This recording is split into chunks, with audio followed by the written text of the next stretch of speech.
C'est qui commence? C'est Michael. Voilà. Donc il y a Michael et Jonathan. À toi. Bonjour à tous. Alors effectivement, on vient du Havre, comme le précisait Pascal. Moi, c'est Michael, donc je suis dans l'église du Havre depuis maintenant quelques années, 6 ou 7 ans, peut-être un peu plus, le temps passe vite avec le Seigneur.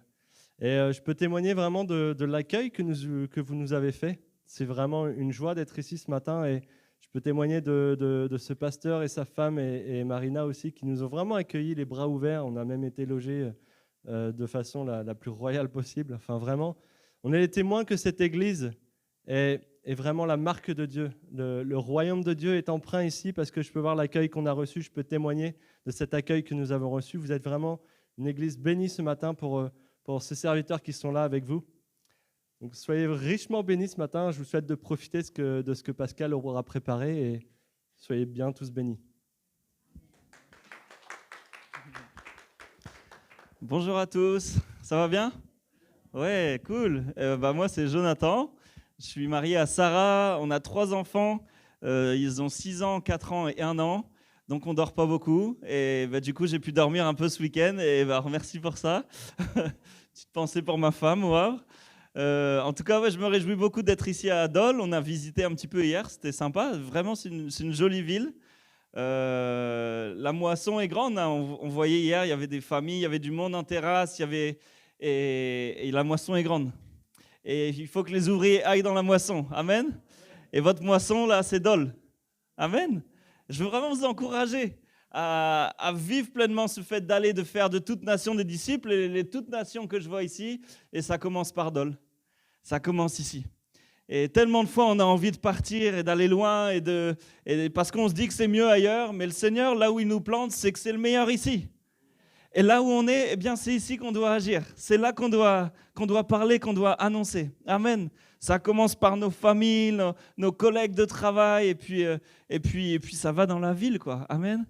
Donc c'est super. Peut-être je vais vous donner mon témoignage. Rapidement, je suis né dans une famille chrétienne. J'ai baigné dedans. Et puis, mais vous savez que c'est pas la foi des parents qui sauve. Hein. Amen. C'est le fait de rencontrer personnellement Jésus comme Sauveur, Seigneur, qui fait toute la différence. Et du coup, à l'âge de 15 ans, j'étais zélé pour Dieu. J'ai décidé de le suivre et puis de m'engager dans les eaux du baptême, d'aller à fond avec lui. Mais en fait, ce qui s'est passé, c'est que j'ai invité Jésus dans mon royaume, mais je ne suis pas allé dans le sien. Vous voyez, je ne sais pas si vous connaissez cette prière un petit peu, Jésus vient dans mon cœur, sous-entendu, viens dans mon royaume. Alors voilà, Jésus, là c'est mon royaume, tu ne touches pas à ça par contre, à ça tu ne touches pas. Bon, vous voyez, il y avait encore des choses dans ma vie, je ne voulais pas qu'il y touche. Il y avait de la pornographie dans ma vie, j'avais plusieurs addictions, je ne vais pas louer les addictions ce matin, je vais louer le nom du Seigneur, amen. Et c'est vraiment à l'âge de 21 ans que j'ai compris, avec une rencontre forte avec le Seigneur, où il est venu dans ma maison, là où j'étais, je me suis senti tellement... la Bible, je crois que c'est dans Jacques, elle dit « Sentez votre misère ». J'ai senti ma misère, je suis misérable, je joue aux chrétiens le dimanche et en semaine, c'est lamentable, etc. Et j'ai accepté que Jésus me prenne de mon petit royaume et qu'il dise en fait, t'es pas d'ici, t'es d'ailleurs. Mais dans mon royaume, c'est mes règles. Et mes règles, tu vas les suivre. Et puis, tu vas accepter d'être humble, tu vas accepter de t'humilier, tu vas te repentir, tu vas te détourner de tes mauvaises voies. Tu vas marcher sur ce chemin de sanctification.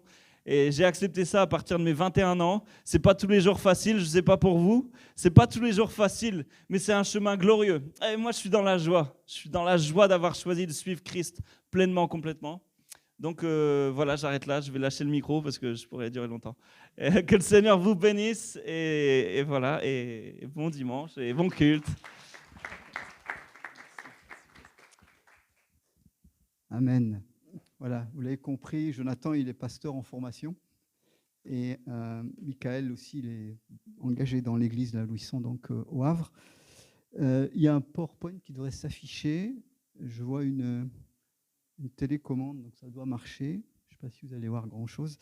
Voilà, donc avant d'aller dans le sujet, j'ai quand même quelque chose à vous dire. Je crois que la semaine dernière, vous avez eu la présentation du voyage que nous avons fait avec Marina et avec Annie sur Kinshasa. Alors, les frères de Kinshasa, ils ont trouvé qu'elles avaient les joues un peu creuses. Je ne sais pas s'ils vous ont dit, mais...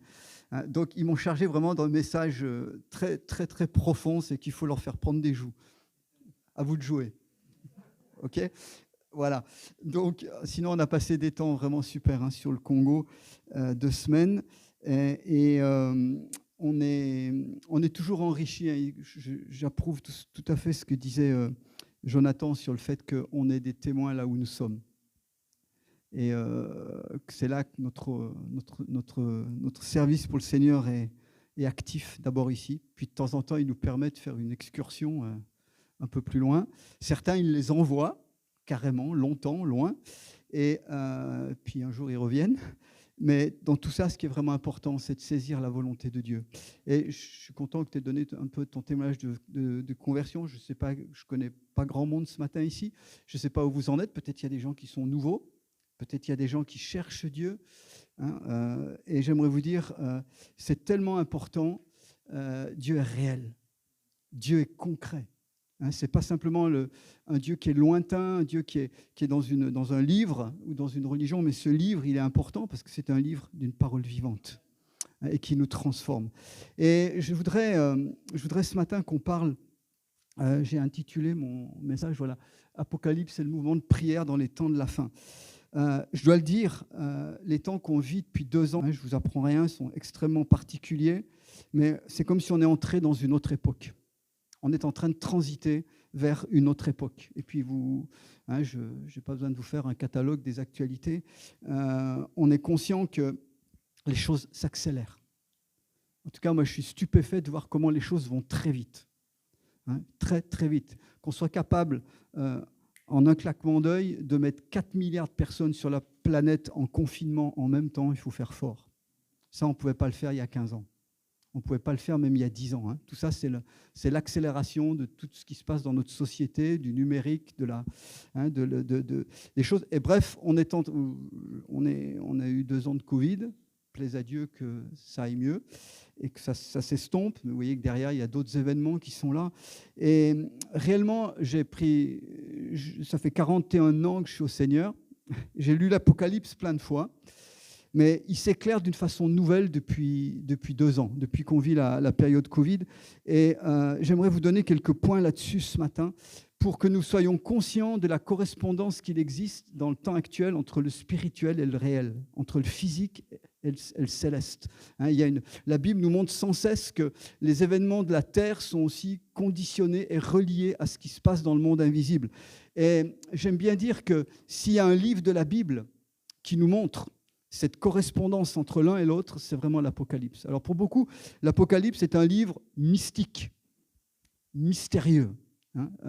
Moi, je mets du temps, je vous avoue que je ne sais même pas si j'en comprends le 10e, mais on avance. Et on doit réellement, je voudrais quand même lire le premier verset. Apocalypse, veut dire révélation. En grec, le mot apocalypsis donc, veut dire révélation. Donc, ce n'est pas quelque chose qui est destiné à être caché, comme beaucoup le pensent. Quand on parle apocalypse aujourd'hui, on pense tout de suite fin des temps, catastrophe, etc. Collapsologie pour les plus récents. Et puis, mais non, le livre veut dire révélation. D'ailleurs, en anglais, c'est revelation. Il n'y a pas de mot apocalypse. Donc, c'est révélation de Jésus-Christ. Donc, j'aime ces 3 premiers mots de l'Apocalypse, c'est révélation de Jésus-Christ. C'est-à-dire que l'Apocalypse n'est pas branché, elle n'est pas focalisée sur la fin des temps et les catastrophes. L'Apocalypse est destiné à révéler Jésus dans la gloire actuellement. Amen. Et Jésus qui revient, qui vient installer le royaume qui est dans le monde invisible pour l'instant, va venir s'installer sur la terre. Je sais que dans le monde d'aujourd'hui, vous dites ça, on vous demande on se demande de quelle planète vous venez. Quand vous dites que Jésus va revenir, est-ce que vous croyez que Jésus va revenir ? J'allais dire en chair et en os. Alors, je ne sais pas comment il sera, mais il revient, il est actuellement dans le ciel, il est ressuscité. Les disciples l'ont vu, il a mangé avec eux. Il a bien montré qu'il y avait une résurrection corporelle. Jésus ne s'est pas réincarné. Allô ? Et nous sommes destinés à la résurrection. Nous sommes destinés à cette vie éternelle. Et Jésus, il est dit, il est le premier, les prémices. pour nous figurer, nous montrer une image de ce que nous allons être dans l'éternité. Amen. Et c'est pour ça que le message de l'Apocalypse et le message de la Bible des chrétiens, c'est un message d'espérance, quoi qu'il advienne. Amen. Quoi qu'il advienne. C'est vrai que les temps peuvent être mauvais. C'est vrai que, comme tu l'as dit, dans nos vies chrétiennes, c'est pas forcément simple tous les jours. J'aime bien dire que avant d'être chrétien, moi j'avais 22 ans quand j'ai donné ma vie à Jésus, j'avais des problèmes, mais je n'avais pas de réponse et surtout, je ne savais pas où ça me menait. Depuis que je suis chrétien, j'ai des bons problèmes. Allô ? C'est pas que j'en ai plus, mais j'ai des problèmes. Il y a toujours des difficultés de vie, il y a toujours des traits de caractère à changer. Il y a des choses dans la vie, vous recevez vos factures d'EDF comme tout le monde, hein, pas parce que vous êtes chrétien qu'il n'y a plus de facture de loyer ni d'EDF, donc vous avez des échéances, vous avez des choses à faire. Nous avons des choses parfois qui nous tombent dessus, on n'a rien demandé.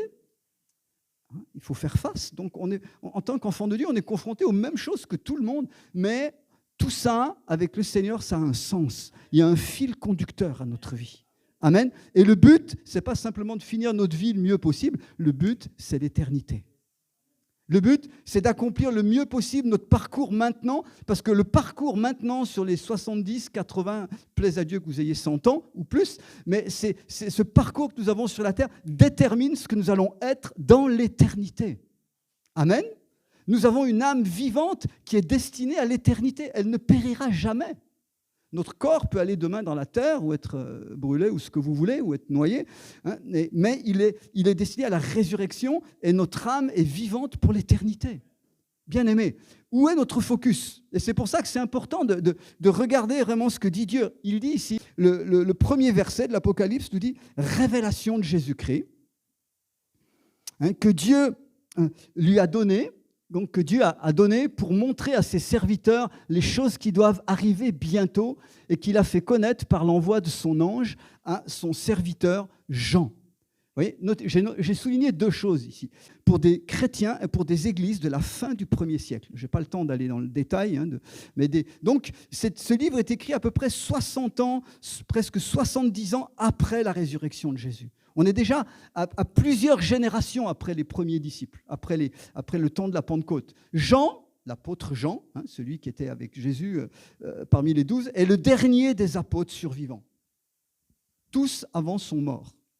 Et tous sont morts de mort violente, de persécution. Hein, l'histoire de l'Église, la tradition nous dit comment les 12 disciples de Jésus, quelle a été leur fin. Et Jean est celui qui a duré le plus longtemps. Lui aussi a connu la persécution. Lui aussi a connu l'exil, puisqu'il a été mis, alors on ne l'a pas enfermé en prison, mais on l'a mis tout seul sur une île, hein, en Méditerranée. Et puis, c'est là qu'il reçoit la révélation. Et il dit bien donc que l'ange vient, donc tout ça se passe au 1er siècle. Le livre est destiné à encourager des chrétiens qui traversent une époque difficile. Mais il parle aussi de choses qui doivent arriver bientôt. Et en fait, c'est là où la traduction nous joue parfois des tours, parce que le mot « bientôt » est mal traduit. En fait, dans le grec, c'est des choses qui doivent arriver rapidement, promptement. Nous, quand on dit « je viens bientôt », ça veut dire que je viens bientôt. Si je vous dis que je viens bientôt et que je viens dans 6 ans, vous allez vous dire, ton bientôt, il n'est pas vraiment ça. Hein, Jésus, ça fait 2000 ans qu'il a dit ça. Mais en fait, ce n'est pas bientôt, c'est les choses qui vont arriver rapidement. C'est-à-dire comme un trait d'éclair. À un moment, il va y avoir un temps de Dieu, quand on s'approche vers la fin des temps. Et là, il y a des choses, l'Apocalypse nous le montre, mais les prophéties de l'Ancien Testament nous le montrent, il y a des choses à un moment qui prennent du sens et qui s'accélèrent. C'est comme quand Jésus est venu la première fois. Il y a eu un long temps entre l'Ancien Testament et le Nouveau. Il y a un long temps de silence, 400 ans. Ni voix prophétique, ni rien. Plus rien n'est écrit. Et puis tout d'un coup, Jean-Baptiste naît. Et là, c'est le temps de Dieu. L'ange vient annoncer à Marie, d'abord à Élisabeth qu'elle va enfanter, c'est Jean-Baptiste. Puis dans la foulée à Marie, c'est Jésus qui va naître. Et là, le temps, il est dit au temps marqué, Christ est venu. Dieu a envoyé son Fils pour le salut des hommes. Amen. Il y a des temps marqués. Et donc, l'Apocalypse nous parle de choses qui vont arriver, et quand ça va arriver rapidement. Et il est dit que Dieu les fait connaître. Donc, c'est pas écrit, Apocalypse, ce n'est pas un livre en langage codé. Allô ? Réservé aux initiés. comme si c'était un truc de la Kabbale, là, ou de la mystique. Finalement, c'est réservé juste à une élite de chrétiens qui arrivent à déchiffrer les trucs derrière avec des procédés, on ne sait pas trop comment. Non, Apocalypse est pour nous tous. Alors, on n'aura pas forcément le même degré de compréhension. Je vous dis, moi, il y a des choses que je comprends maintenant que je ne comprenais pas il y a 10 ans. Et si Dieu me prête vie encore 5 ans, il y a certainement des choses que je comprendrai devant que je ne sais pas aujourd'hui. Mais l'important, c'est que c'est pour nous faire connaître. Et c'est une révélation. Alors, ce matin, je voudrais focaliser l'importance de la prière dans l'Apocalypse, pour vous montrer la correspondance entre la prière sur la terre et ce qui se passe en haut. Et pour vous montrer comment nous coopérons avec Dieu. Amen. Et comment la prière de l'Église, l'adoration, c'est pas banal, c'est pas un rendez-vous banal que nous avons quand nous venons nous rassembler à l'Église, quand nous venons adorer le dimanche matin. On parle du culte, c'est devenu comme une institution, mais je vous rappelle que culte, ça veut dire adorer. Amen. Ça veut dire rendre un honneur, rendre un culte à Dieu, à Dieu. Et donc, on doit être conscient des choses qui se passent. Et qu'est-ce que l'Apocalypse nous révèle ? L'Apocalypse nous parle d'un mouvement, d'une guerre spirituelle entre deux trônes, entre deux sortes d'autels de prière, entre deux types d'adoration et deux types d'adorateurs. Ouais, c'est un des aspects. Je prends le livre juste sous l'un de ces aspects au travers de la prière. Et on voit ici, on voit dans l'Apocalypse en fait deux mouvements mondiaux de prière, d'adoration qui se lèvent et qui s'accentue vers la fin des temps, jusqu'à ce que ça devienne tangible. Et quand on voit dans Apocalypse 19 le retour du Seigneur, on voit qu'au moment où Jésus revient du ciel, donc il va revenir du ciel concrètement, la Bible nous décrit cela, il revient avec une armée d'anges. Alléluia. C'est impressionnant, ce n'est pas seulement des figures, ce n'est pas seulement de la science-fiction, les amis. Apocalypse n'est pas un livre futuriste de science-fiction, c'est un livre réaliste, même s'il y a des images dedans, on est d'accord. Il y a des choses qui sont symboliques, on est entièrement d'accord là-dessus, mais il y a des faits réels derrière. Et moi, ça m'enthousiasme de savoir que Jésus va revenir. Alléluia. Et qui vient pour faire quoi ? Pour établir enfin un règne de paix, un règne de gloire, un règne d'amour que les hommes entachés du péché n'arrivent pas à faire. Pourtant, ce n'est pas faute d'y essayer, ce n'est pas faute de bonne volonté, mais l'être humain est tellement corrompu à la base qu'il n'est pas capable. Regardez, plus on prépare la paix, plus on fait la guerre. Et ça n'a pas changé. J'étais très surpris d'entendre une haute personnalité politique nous dire jeudi ou vendredi, alors qu'il visitait un des pays en guerre actuellement, dire mais ce type de guerre ne devrait plus être au XXIe siècle. Ah bon ? Pourquoi ? C'était bien que ça aurait été... Avant, c'était bien que ce soit avant ? Ça veut dire qu'au XXIe siècle, on est tellement civilisé, évolué, qu'on n'a plus besoin de guerre comme ça ? Mais c'est illusoire. Et pourtant, ce n'est pas faute d'avoir préparé la paix depuis 1945. Et de vouloir un monde de paix. Les hommes aspirent à ça. Le problème, c'est que le péché est trop fort. Mais aussi, derrière, on le voit, il y a une puissance. Et c'est là où il faut être éclairé en tant qu'enfant de Dieu, c'est qu'il y a réellement quelqu'un, il y a une puissance maléfique, on va le voir, derrière l'opposition qui est à Dieu, et qui est l'opposition au royaume de Dieu. Et on doit réaliser ces choses-là. Et ce qui fait la différence et ce qui fait pencher les choses d'un côté ou d'un autre, c'est la prière du peuple de Dieu. Est-ce que vous réalisez l'importance que nous avons dans le plan de Dieu ? Dieu a décrété des choses. Il y a des temps, il y a des choses que Dieu a dites de sa propre autorité, mais il y a beaucoup de choses qui dépendent de l'attitude de son peuple. Alors ça nous responsabilise. Ça ne doit pas nous charger, ça nous responsabilise, mais ça nous montre la part que nous avons, nous, simples êtres humains, rachetés par grâce, mais tellement précieux aux yeux de Dieu. Et j'aimerais dire ce matin à quelqu'un ici, tu es peut-être là la première fois, peut-être que tu cherches Dieu, j'aimerais te dire, mais Dieu t'a cherché depuis longtemps, il te connaît avant même que tu aies été dans ce monde. Et il a voulu te sauver. Et il a un projet pour toi. Il n'a pas simplement le désir que tu traverses le mieux possible les 80 ou les 100 ans de ta vie. Il veut faire de toi quelqu'un qui va être dans son plan et qui va réaliser ses œuvres. Et c'est ça le but de Dieu pour nous. Amen. On ne doit pas perdre ça de vue. Alors, allons un petit peu plus en avant. Apocalypse 4. Je lis avec vous. Donc, je vous dis, il y a réellement une guerre spirituelle que nous voyons dans ce livre-là. dans Apocalypse 4, ça nous introduit dans le ciel. Les 3 premiers chapitres d'Apocalypse nous parlent de messages de Jésus à des églises. Et puis le chapitre 4 commence ainsi. Après cela, je regardais, et voici, une porte fut ouverte dans le ciel. Donc on voit très bien que là, on change de lieu, on change de décor, si vous me permettez. Et il y a eu une trompette, une première voix que j'avais entendue me parler, dit « Monte ». Donc l'apôtre Jean est appelé à monter. Et il dit « Je te ferai voir ce qui doit arriver dans la suite ». Et au verset 2, il est dit « Aussitôt, je fus ravi en esprit. Et voici, il y avait un trône dans le ciel, et sur ce trône, quelqu'un était assis. » La première chose que Jean voit de ses propres yeux, alors qu'il est transporté en vision dans le ciel, la première chose que Jean voit dans le ciel, c'est le trône de Dieu et l'adoration autour du trône. Je ne vais pas aller dans le détail parce que ce serait on en aurait pour beaucoup de temps, mais chapitre 4 et chapitre 5 nous parlent de l'adoration autour du trône. Alléluia. L'adoration. Dans ces 2 chapitres, vous avez 15 fois le mot trône.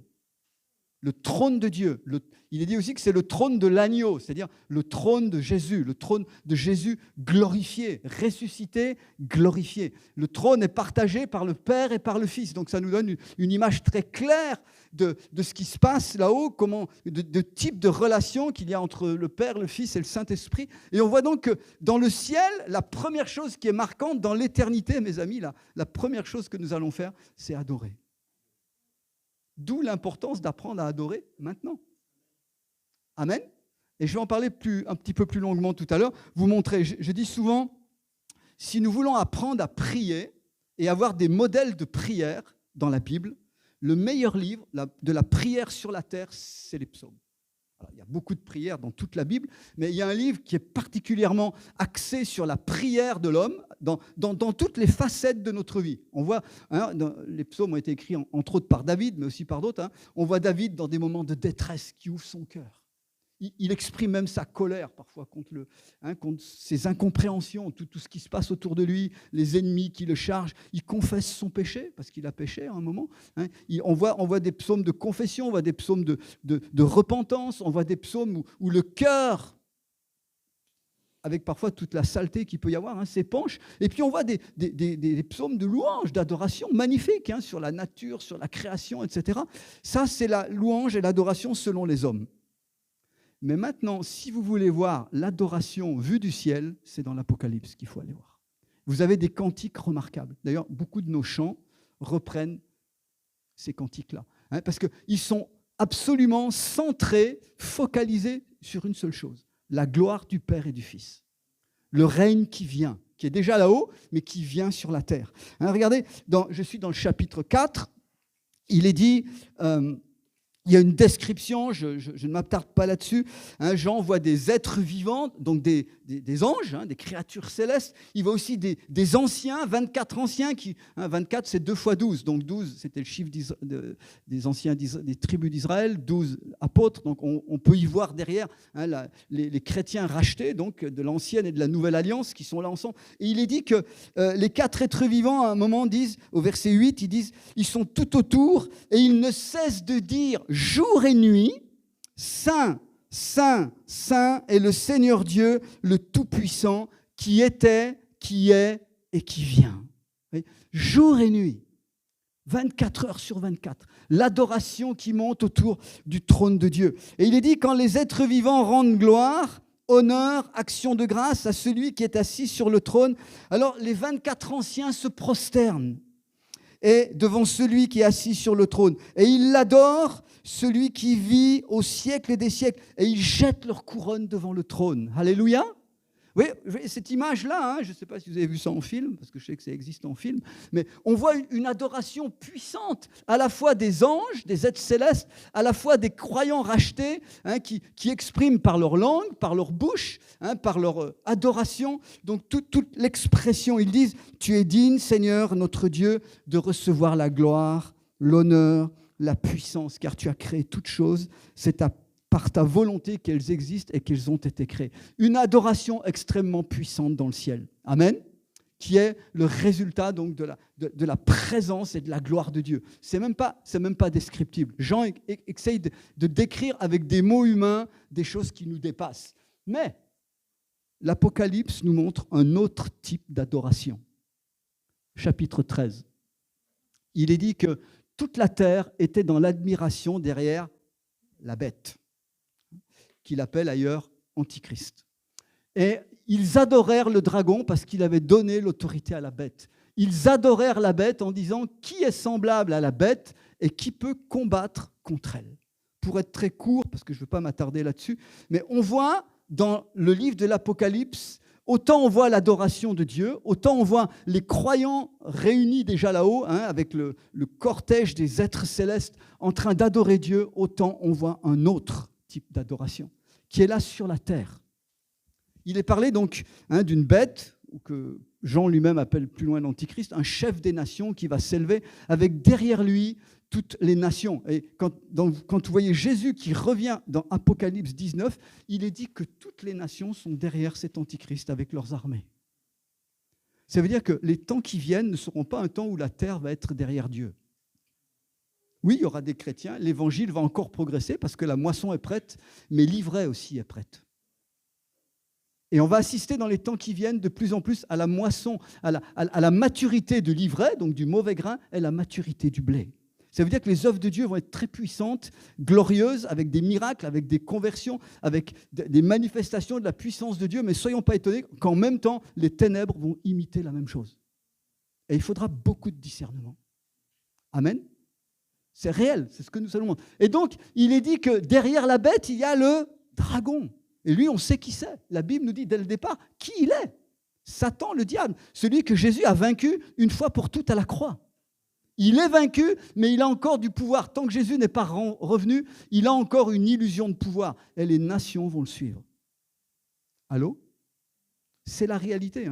Vous allez dire, mais ce n'est pas vraiment des bonnes nouvelles. En plus, on est 1er mai, fête du travail, on aurait plutôt aimé avoir un brin de muguet et sentir bon. Mais c'est une très bonne nouvelle. Nous devons être réalistes sur l'évolution du monde. Il y a des gens qui pensent, il y a eu des gens et des philosophes français très connus et d'autres qui ont dit que non, mais l'homme est bon, donc finalement, plus on va faire des progrès, plus la bonne nature de l'homme va être en avant. Regardez le monde. On n'a jamais été aussi avancé, technologiquement, scientifiquement, etc. En même temps, on n'a jamais été aussi barbare. On n'a jamais été aussi méchant. Il faut être réaliste. Et donc, il y a ce combat spirituel que nous voyons. Et donc, autant l'atmosphère du ciel est une atmosphère d'adoration, autant l'atmosphère du trône de la bête est une atmosphère qui sent mauvais, dégradée, impure, violente, etc. Et donc, dans les temps de la fin, il faut être conscient qu'il y a une levée d'adorateurs et d'intercesseurs dans l'Église, amen, autant dans le monde invisible, dans le monde occulte, il y a la même levée. Allô ? Et on doit être vraiment avisé là-dessus. Frères et sœurs, quand on est enfant de Dieu, on doit être ouvert sur ces réalités, qu'il y a une étonnante correspondance entre le visible et l'invisible. Et que nous sommes environnés de ces choses-là. Donc, pour ceux qui ne me connaissent pas, j'ai vécu 18 ans en mission en Afrique. Et je dis souvent, en Afrique, qu'est-ce que j'ai vu ? J'ai vu la sorcellerie aux yeux ouverts. Ma propre famille, on a 6 enfants, j'ai vu comment les sorciers étaient capables de nous attaquer pour nous dégager. J'ai vu la libération démoniaque de gens qui avaient fait toutes sortes de pratiques idolâtres, etc. Et je dis souvent, en Afrique, ce que j'ai vu, c'est que j'ai vu les démons à ciel ouvert. J'ai vu les démons, comment ils agissent. Et je dis que chez nous, en France, les démons sont des bien élevés. Ils sont très sophistiqués, les démons, chez nous. Ils sont très bien élevés, ils se cachent, ils ont une bonne apparence, mais ils sont tout aussi pervers et méchants. Il faut le savoir. Ils prennent des déguisements, voilà, des habits de pseudo-sciences, de pseudo-psychologie. Ils prennent des noms savants, orientaux, tout ce que vous voulez. Ils viennent déguisés, tapis. Ils sont pleinement au milieu de notre société. Alors, je ne suis pas en train de dire que tout est diabolisé, etc. Je dis simplement, en tant qu'enfant de Dieu, on doit être vraiment, vraiment avisé sur ces choses-là. Et la Bible nous montre, en tout cas, qu'il y a un rude combat. Et je ne veux pas m'attarder sur ce que fait le diable. Mon but, c'est de m'attarder sur ce que Dieu fait. Donc, Jésus a dit, ma maison sera appelée une maison de prière pour toutes les nations. Et j'aimerais ce matin vraiment soulever dans nos cœurs cette importance de la prière du peuple de Dieu. Ça commence par notre prière personnelle. Amen. Je ne peux pas être un adorateur dans l'Église ou un intercesseur dans l'Église si je ne le vis pas d'abord personnellement. Et dans un monde qui va tellement vite, dans une société qui nous pousse, on est pressé, on est passé dans le mixeur, etc. Pouvoir avoir du temps pour être avec Dieu. Pouvoir ménager du temps dans notre quotidien, dans notre semaine, etc. pour avoir du temps seul à seul avec Dieu. Pour avoir du temps, pour vous qui êtes mariés, en couple avec Dieu. Combien de temps priez-vous en couple par jour ou par semaine ? Je ne suis pas en train de faire des statistiques.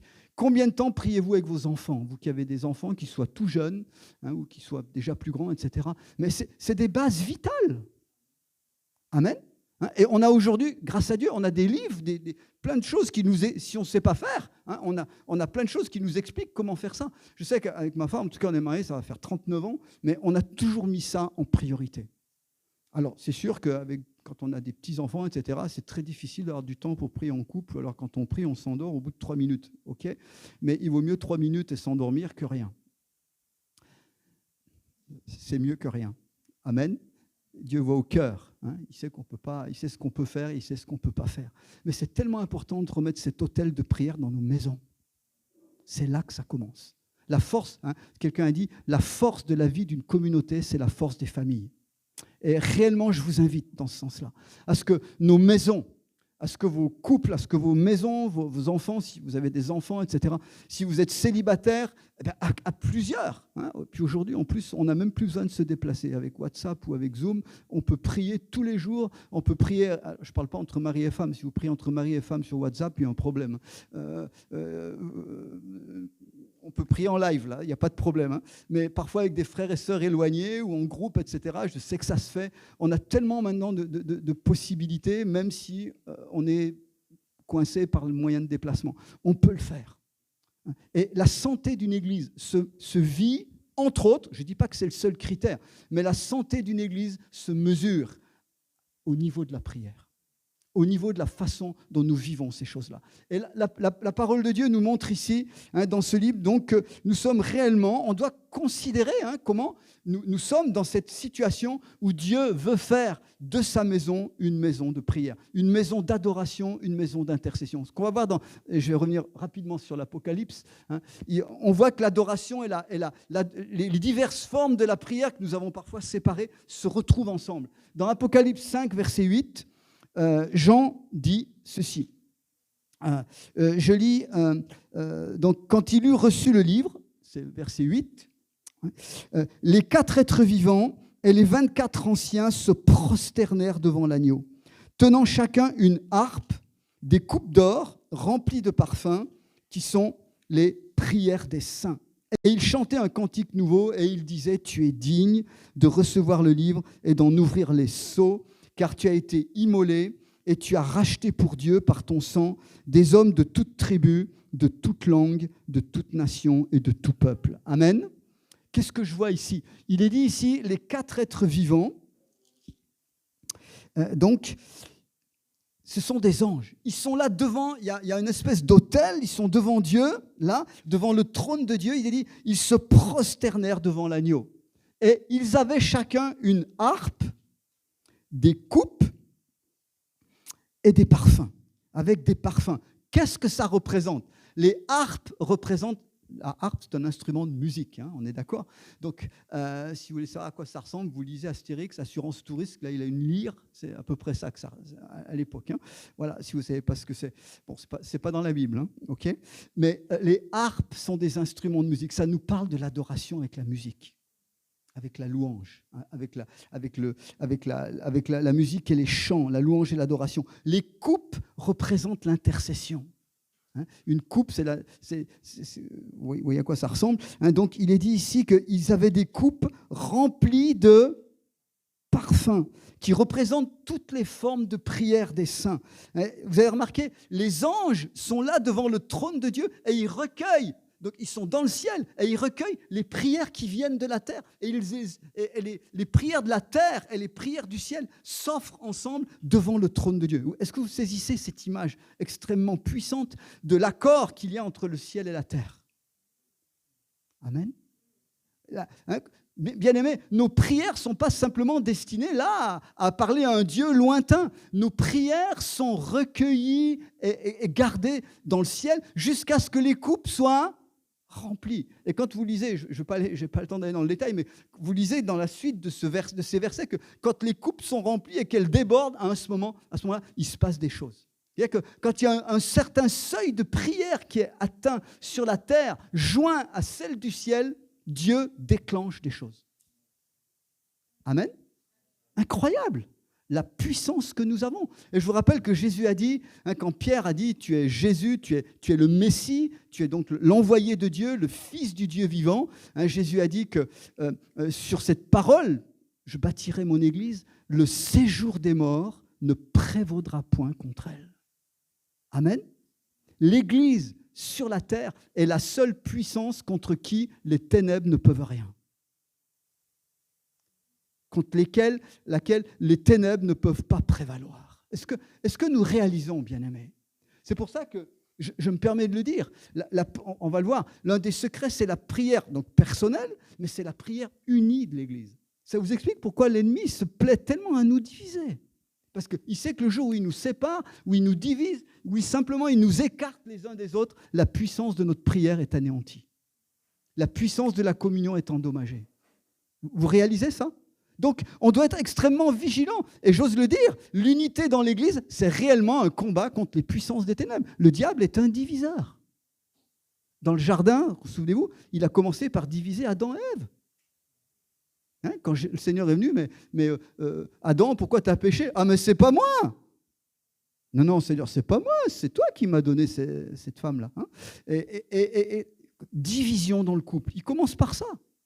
Et division entre les frères et sœurs. On doit être vraiment, réellement vigilant sur ces choses-là. Donc, l'adoration qu'on voit dans le ciel, là, dans l'Apocalypse, c'est un modèle pour nous. Elle est axée sur la royauté de Jésus. Elle est axée sur la gloire du Père, sur sa domination. Et donc, on n'est plus là, j'aimerais le dire, bien-aimé, pourquoi l'adoration est extrêmement puissante dans nos vies? Et j'aimerais le dire, il y a différentes formes d'adoration. On adore parfois avec la musique, mais il y en a d'autres qui préfèrent adorer dans le silence complet. Allô? Il y a des gens qui adorent dans la nature avec les chants des oiseaux, le parfum des fleurs et des pollens pour ceux qui ne sont pas allergiques, etc. Et il y a d'autres gens, pour eux, ce n'est pas possible. Il y a trop de bruit dans la nature. Ils préfèrent le secret d'une chambre. On est tous différents. Il n'y a pas qu'une seule forme d'adoration. Il y a parfois de l'adoration et de la louange très bruyante, mais il y a aussi de l'adoration très silencieuse, très calme. On a tous des styles différents. Alors, quand on est ensemble, on fait un certain nombre de choses, mais on n'est pas obligé de faire toujours pareil. On n'est pas obligé d'avoir toujours les mêmes formes. Simplement, c'est de trouver comment Dieu veut, quel est le meilleur chemin pour être dans ce contact avec lui. Parce que l'adoration, c'est le contact avec la gloire de Dieu. Amen. Et on voit qu'ici, il y a dans le ciel, donc il y a une adoration des saints qui est en accord avec les anges et qui est concentrée sur le Seigneur, sur sa gloire. Et quand on est dans l'adoration, les amis, on n'est plus, on n'est plus en train de se plaindre pour nos bobos. Il y a un temps pour se plaindre pour nos bobos. C'est les requêtes, c'est la prière. Mais quand on est dans l'adoration, on a laissé ça et on s'élève. Et on est en communion avec le monde invisible pour adorer Dieu. Allô? C'est tellement puissant. C'est là que Dieu parle. C'est là que la prophétie jaillit. C'est là que parfois des paroles de guérison jaillissent. Parce qu'il y a cette intimité avec Dieu. Et on voit que, alors dans le ciel, c'est facile, il le voit. Mais il y a un alignement entre le ciel et la terre. Entre nous et Dieu. Et c'est pas le ciel. Dans le ciel, il y a la réalité, il y a l'absolu. C'est à nous, par la foi, et par la présence de l'Esprit en nous, de nous approcher de ce modèle et ensemble de pénétrer dans les sphères célestes. Amen. Ça prend du temps. Vous ne pouvez pas faire ça en un claquement de doigts. C'est la raison pour laquelle on vit chacun notre rythme de vie, le travail, les familles, etc. Mais on doit, vraiment, je nous exhorte à avoir notre temps personnel par jour. Mais il faudra des moments où on ait plus de temps. où on a besoin parfois de se retirer 2-3 jours, où l'Église jeûne 3 jours ou une semaine, où là, on est ensemble et qu'on cherche réellement ensemble la présence de Dieu. Ça demande des sacrifices, c'est clair. Mais j'aimerais vous dire, il y a tellement de résultats. Il y a tellement de résultats dans nos vies, il y a tellement de résultats sur ce qu'on peut voir à l'extérieur. Amen. Et je peux que nous encourager à ces choses-là. Alors j'aimerais accélérer, je vais passer là-dessus, et je voudrais vous montrer 7 aspects ou 7 dimensions du mouvement de prière de la fin des temps. Je vais aller vite là-dessus, mais c'est important qu'on ait cet aperçu. Première chose, donc il y a une dimension céleste associée avec une dimension terrestre. C'est ce qu'on vient de voir dans ces chapitres. J'ai mis quelques autres chapitres, quelques autres références ici, mais on voit à maintes reprises comment l'adoration est sur la terre, donc associée à celle du ciel, ça produit une différence. Et on est vraiment appelé à vivre. On pourrait être, je le répète encore, je ne vais pas dans le détail de l'adoration, de l'intercession, ça nous prendrait beaucoup de temps, mais on ne peut être un bon intercesseur que si on est un vrai adorateur. Et c'est dans l'adoration que naît l'intercession. On voit ça très clairement dans le livre de l'Apocalypse. Personnellement, quand j'étais à Grenoble, on a ouvert une maison de prière. Donc, je suis allé m'inspirer en Israël. Je suis allé 2 fois visiter des maisons de prière où ça tourne 24 heures sur 24. Sur le mont des Oliviers à Jérusalem, vous avez la maison de prière pour toutes les nations. C'est depuis 1995. Donc, comptez 22 et 5, ça fait 27 ans que cette maison, on prie 24 heures sur 24. J'ai rencontré là-bas des gens de diverses nations. Il y avait un qui prie par tranche de 2 heures. La seule Française que j'avais rencontrée, elle me dit « Ah, moi, je prie toutes les nuits de minuit à 4 heures. » C'était sa veille, minuit, 4 heures, toutes les nuits, avec quelques autres. Alors, il n'y a pas énormément de gens, mais il y a des lieux comme ça où on prie 24 heures sur 24. Ils ont découpé la planète en 12 périodes de 2 heures et ils prient pour toutes les nations, tous les jours. Et il y a des séminaires, parfois, des rencontres. Donc, j'ai eu l'occasion d'aller là-bas une fois. Je suis allé dans une autre maison de prière. C'est dans un autre quartier. Ça, c'est au Mont des Oliviers, donc dans Jérusalem-Est. Mais dans le cœur de Jérusalem, vous avez la maison de prière qui s'appelle Sukat Hallel, qui veut dire, donc, c'est la prière du tabernacle. C'est un missionnaire belge qui est là-bas, Rick Ridings, qui est là-bas depuis au moins 30 ans. Et eux, c'est une maison de prière axée sur l'adoration. Il y a des temps d'adoration tous les jours, mais pendant des heures, des heures. Alors, il y a des fois, il n'y a personne, mais il y a le fond musical, parce qu'il n'y a pas de gens disponibles sur place, mais il y a toujours les DVD qui tournent, etc. Et puis des heures de prière extraordinaires. Alors, je ne dis pas qu'il faut faire ça partout, je dis simplement que quand il y a de l'adoration et de l'intercession dans un lieu, ça déclenche des mouvements. Et je suis convaincu, en Israël, il y a beaucoup de maisons de prière comme ça. Je suis convaincu qu'il y a une protection sur la région, malgré tous les événements politiques, parce qu'il y a cette prière-là. Il y en a dans les pays arabes autour aussi. Donc, il y en a en France, ça commence à naître. Mais tout ça pour dire qu'il y a une dimension, il y a réellement un alignement entre la volonté de Dieu. Je rappelle la prière de Jésus, que ton règne, qu'il nous a enseigné, que ton règne vienne, que ta volonté soit faite sur la terre comme elle est faite au ciel. Ça, c'est le but de ce mouvement de prière. 2, c'est un temps d'alignement. 2, c'est un mouvement de prière nuit et jour. Nuit et jour. Je peux vous témoigner, je viens de faire donc presque 12 ans à Grenoble. Et maintenant, je suis à Lyon depuis 3 ans. Mais on avait lancé vraiment une maison de prière, des temps de prière particuliers avec des équipes pendant des heures, pendant la journée. Mais une fois, on a fait 6 heures de louanges. On avait 3 ou 4 groupes de louanges qu'on avait invités. Et on a fait 6 heures de louanges d'adoration.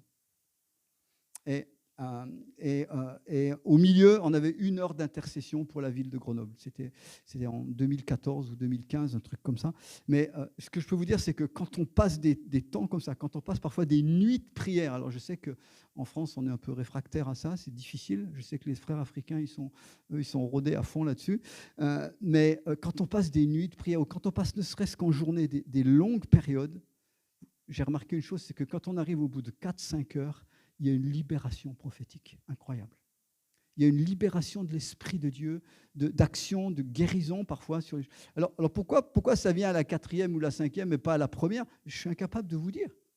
Mais simplement, je pense que la puissance de l'adoration et de la prière qui monte, ça délie quelque chose, ça ouvre le chemin pour que l'Esprit de Dieu travaille. Allô? Il y a des gens peut-être qui sont en train de se dire ici, mais prier 4 heures, même 2 heures, c'est déjà un exploit. Mais commencez pas par prier 4 heures, commencez par prier 10 minutes. Puis après, vous avancez. Amen. Mais bien aimé, il y a une telle onction, une telle présence de Dieu. Et j'ai vu il est dit ici, je n'ai pas le temps de lire tous les versets, mais qu'il y a une action de l'esprit qui est particulière quand on a des longs temps de prière, quand parfois on associe le jeûne, quand c'est l'Église qui prie, évidemment, qu'on se relaye. Quand on parle de prière jour et nuit, ça ne veut pas dire que tout le monde prie 24 heures sur 24, mais il y a des relais, il y a des transmissions, il y a des équipes qui se relayent, etc. Il y a un impact énorme sur la vie de l'Église et sur nos villes. Donc, il y a une dimension dans ce mouvement de prière, une dimension communautaire. Dans l'Apocalypse, il est très souvent parlé de « il » au pluriel et de « nous ». Et ça rejoint le psaume 133, il dit qu'il est doux, qu'il est agréable pour les frères et sœurs d'être ensemble. C'est là que Dieu envoie sa bénédiction. C'est comme la rosée qui descend de l'Hermon, etc. C'est comme l'huile sur le sacrificateur qui descend, etc. C'est là que Dieu envoie sa bénédiction. Qu'il est doux, qu'il est agréable d'être ensemble. À Grenoble, quand je vous disais qu'on a fait 6 heures de prière, ce n'était pas seulement l'église du Chandelier où j'étais, c'était plusieurs églises. On avait regroupé plusieurs églises, donc des groupes de louanges de ces différentes églises. Mais quand dans une ville, quand dans une région, plusieurs communautés se réunissent, tiennent le flambeau de la prière, de l'adoration pendant des temps où de façon répétée, il y a quelque chose qui se passe sur la ville. Allô? Il y a quelque chose qui se passe non seulement à l'intérieur de nos communautés, mais ça déborde sur le monde extérieur. Et c'est tellement important. Le texte nous montre, vous regarderez attentivement, j'ai cité ici plusieurs textes, ceux qui ont pris des notes, mais je vous laisserai le truc. Vous regarderez très, très attentivement. Quand on voit, par exemple, dans Apocalypse 8, quand il y a l'autel, je lis Apocalypse 8 pour vous montrer. Verset 3. Un autre ange vint se placer sur l'autel. On lui donna beaucoup de parfums pour les offrir, avec les prières des saints. Vous voyez, c'est la même chose qu'on a vu dans Apocalypse 5. Ça se passe dans le ciel. Un ange prend des prières qui montent de la terre. Et donc, avec les prières de tous les saints sur l'autel d'or devant le trône, la fumée des parfums monta avec les prières des saints de la main de l'ange. Vous voyez, cette association, encore une fois, entre la terre et le ciel, entre les anges, le monde invisible. Et puis, il est dit, donc, l'ange prit l'encensoir, c'est 8, verset 5. Il le remplit du feu de l'autel et il le jeta sur la terre. Il y eut des tonnerres, des voix, des éclairs, et les 7 anges qui tenaient les 7 trompettes se préparèrent à en sonner. Quand les prières montent, quand elles s'associent au ciel, au ton de Dieu, qu'est-ce qui se passe? Il y a une libération d'anges sur la terre. Et il y a une libération, ça va peut-être vous choquer, mais vous lisez tout ce qui se passe derrière, vous avez les 7 trompettes, vous avez des jugements qui sont libérés sur la terre. C'est-à-dire que la prière des saints faite de façon correcte amène les décrets et les manifestations de la puissance de Dieu sur la terre comme voie de conséquence. La puissance de la prière. Là, vous n'êtes peut-être pas familier au monde des anges. J'enseigne en école biblique plusieurs heures sur les anges, tellement ça me passionne. Alors, j'en ai jamais vu, très honnêtement, et je ne cherche surtout pas à en voir. Si Dieu en envoyait un, amen. Peut-être il y en a qui ont vu des anges ici. Je suis étonné de voir comment il y a de plus en plus de livres et de choses qui parlent des manifestations d'anges aujourd'hui. Alors, n'écoutez pas tout sur YouTube, parce qu'il y a vraiment des âneries, excusez-moi du terme, où il y a des choses parfois qui sont à la limite de l'occulte. C'est-à-dire que des gens ont vu des trucs. Ouais, alors certes, ils ont vu. Je vous rappelle que si vous prenez un bon shoot de cocaïne, vous allez aussi voir pas mal de choses. Mais ça n'a rien à voir avec le monde angélique. Mais il y a une puissance de manifestation angélique en réponse à la prière. On ne les voit pas forcément et on n'a pas besoin de les voir, mais Dieu agit par ce moyen-là. Et Dieu fait grâce parfois, il permet que des personnes puissent voir ce qui se passe réellement dans le monde invisible et l'action des anges autour de nous. C'est réel, mes amis. Moi, je crois que les anges sont c'est des créatures spirituelles, ils sont tout aussi réels que vous et moi. Nous sommes en chair et en os, pas eux. Mais leur action invisible autour de nous est tout à fait réelle. Amen. Et on voit très clairement dans l'Apocalypse que les prières déclenchent les actions des anges. Donc ça, c'est une action communautaire. 4e point, il y a une dimension surnaturelle. Le prophétique, les miracles, parce que le surnaturel est un enjeu majeur. J'insiste sur le 5e point un peu plus, la dimension du chant, de la musique et des arts. Alors, l'adoration sont nourries par la musique céleste. Donc, c'est des choses qui font partie de ce que Dieu fait dans cette fin des temps. Il permet qu'on ait des moyens technologiques aussi plus perfectionnés, qu'on peut diffuser sur toute la terre, pour nourrir l'esprit d'adoration et l'esprit de louange dans le cœur du peuple de Dieu. Donc, on voit que ça a un rôle important. Et encore une fois, regardez bien, lisez, retenez rien que les cantiques qui sont cités dans l'Apocalypse. Vous verrez que ces cantiques-là, ils sont tous axés sur la souveraineté de Dieu, sur la puissance de Dieu, sur l'amour et la miséricorde de Christ et sur les jugements qui en découlent. Donc, il y a une adoration qui est centrée vraiment sur qui est Dieu. Je suis parfois étonné, je remercie l'équipe ce matin, parce qu'on a vraiment chanté des chants qui exaltent Dieu. Mais je suis parfois surpris d'aller dans des cultes où la plupart des chants, c'est moi et encore moi. Je, et on a l'impression qu'on se demande où est Dieu. Mais l'adoration, je vous rappelle, c'est plus je, c'est lui, c'est toi. Tu es grand, tu es merveilleux, tu es sauveur, tu es plein d'amour, etc. Et on voit que les cantiques d'Apocalypse, avec la musique, nous ramènent sur cette grandeur de Dieu. 2 derniers points. La joie. Dieu dit, je les amènerai sur ma montagne sainte, je les réjouirai dans ma maison de prière. Bien-aimés, il y a une joie que seule la prière donne. Et je veux dire, il peut y avoir quantité de malheur autour de vous. Il peut y avoir même quantité de malheur dans votre vie personnelle. Ça arrive. On y passe tous, tôt ou tard. Mais la joie du ciel, rien ne la remplace. Et surtout, rien ne peut l'enlever. Amen. Ni la dépression, ni les épreuves de la vie, ni les déceptions parfois que les autres nous font subir, etc. Rien ne peut enlever ça. Je les réjouirai dans ma maison de prière. Dieu sait si aujourd'hui, nous, enfants de Dieu, nous avons besoin de manifester la joie. Et une vraie joie. Amen. Pas juste parce qu'on a gagné la Coupe du Monde, ça dure quelques heures, mais la vraie joie du ciel. La vraie joie du Saint-Esprit. Et dernier point, c'est un mouvement qui est en parallèle avec l'évangélisation du monde et le rapprochement entre Israël et l'Église. Il y aurait beaucoup à développer là-dessus, mais ce que je veux dire par là, c'est que la prière n'est pas une fin en soi. La prière ne nous dispense pas d'être témoins. La prière n'est pas la seule réponse que Dieu nous propose. La prière va nous amener à témoigner. Amen. Elle va nous amener à refléter Dieu et les gens vont soit nous fuir parce qu'on leur fait peur, soit ils vont nous questionner.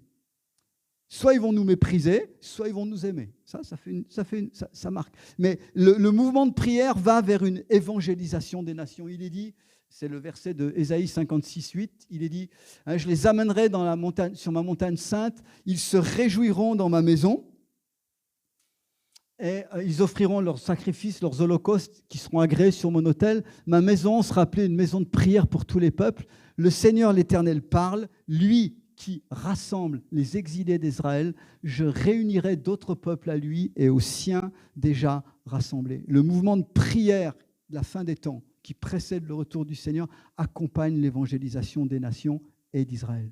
Parce que nous sommes un même peuple dans la pensée de la nouvelle alliance. Amen.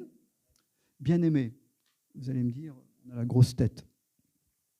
Ce que je veux dire ce matin, c'est qu'il y a une sérieuse interpellation pour nous, peuple de Dieu, sur l'importance de cette prière, de cette adoration, intercession, louange, action de grâce, requête, parfois prière de désolation, prière d'intercession, prière d'ouverture du cœur, etc. Tout ça, d'abord pour nos propres vies, mais aussi pour l'Église. Parce que nous sommes dans ces temps où les choses s'accélèrent. Nous sommes dans ces temps où Dieu a annoncé, hein, entre autres dans le livre de l'Apocalypse, où les temps vont aller très vite. C'est les temps de moisson qui précèdent le retour en gloire du Seigneur. Est-ce qu'on va être prêt? Amen. Est-ce qu'on va être prêt?